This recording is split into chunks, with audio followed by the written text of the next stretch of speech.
You know, there are moments in time when there's what's called convergence. It's like God had set you up. There is this moment where all you prepared for converges to opportunity. And this opportunity, as it came, it's like the Lord kept giving me sign after sign to follow it.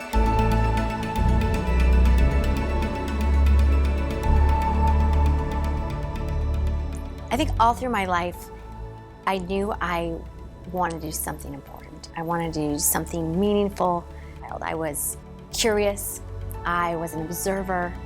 I always wanted to be where the people were, not necessarily to participate, but I wanted to listen in on the stories, on the dynamics. I found such intrigue in human story. I remember the first time I met my husband, he's like, "So Angie, what are you into? What are your passions?" And I said, I like people and I like making signs. And he's like, "Signs?" I'm like, "Yeah, signs for like the game or the rally." I mean, that's really where I was. I didn't have a lot of language for what I wanted to do. All I knew is people were at the center. I also loved to teach, and I would teach my stuffed animals, and I would teach anyone who would listen. So I always knew that I would be in education somehow. Around my junior year, I experienced a great loss in my life. We lost our dad.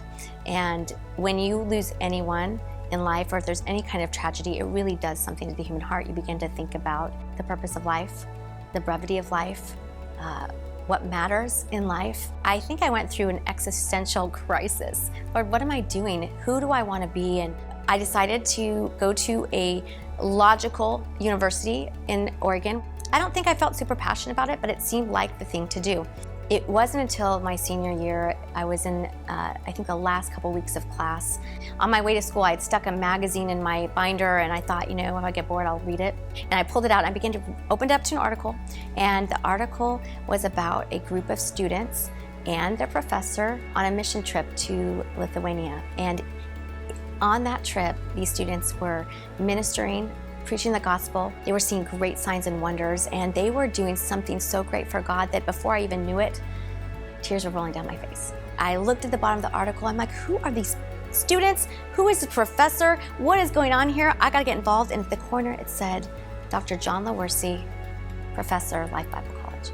The Holy Spirit grabbed a hold of me, and I was like, that's it. I want to do something meaningful with my life that was about the kingdom, that wasn't just about a job or money or buying that house, but I wanted to do something that would really change the world, because who knows how much time we have. I ran home and I told my family, I said, I'm going to Life Bible College. It's in this, where is it? Oh, it's in San Dimas. It's in San Dimas, California. I'm going.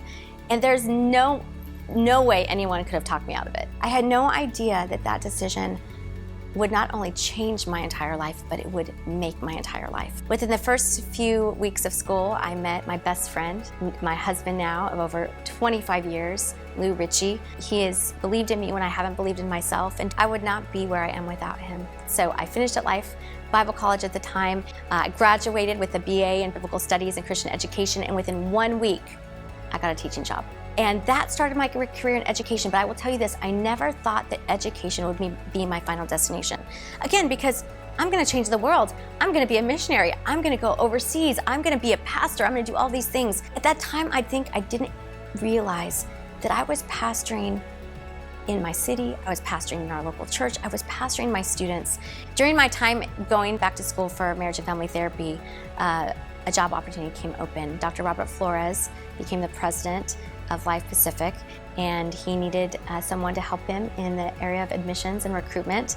And you know, I make signs. Faculty were like, "You're crazy to go to the dark side of administration. Stay on the faculty side." But I thought, you know what?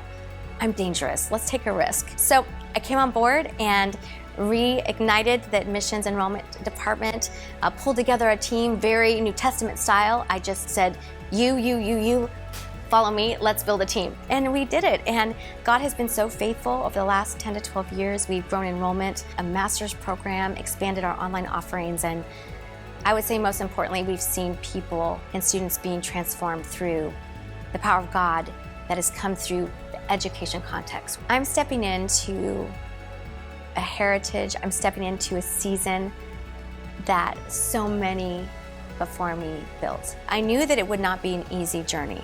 If I was going to say yes to this, I wanted to give my whole heart. And I know that something like Life Pacific University, Amy's school, it needs to be championed because we are fighting for the next generation. What's my vision? that every student that comes here would get a thorough Bible knowledge, would be empowered by the Holy Spirit, would be healed and whole, mind, body, soul, and would leave here more than conquerors. We are committed to the spiritual and moral formation of our students. Faith isn't confined to a class, but it's integrated in all aspects. It's not just come learn the things. No, come learn how to be a healthy, whole human. What does it look like to be part of His kingdom? How do we live and act and be? Christian education is about that. We stand unified and connected with Christian colleges and universities around the United States and the world. I want to be a part of this mission because I believe in it. I believe what Amy set out to do, and I want to get into alignment with that purpose at even greater levels. May we partner together for the greatest season the college has ever seen.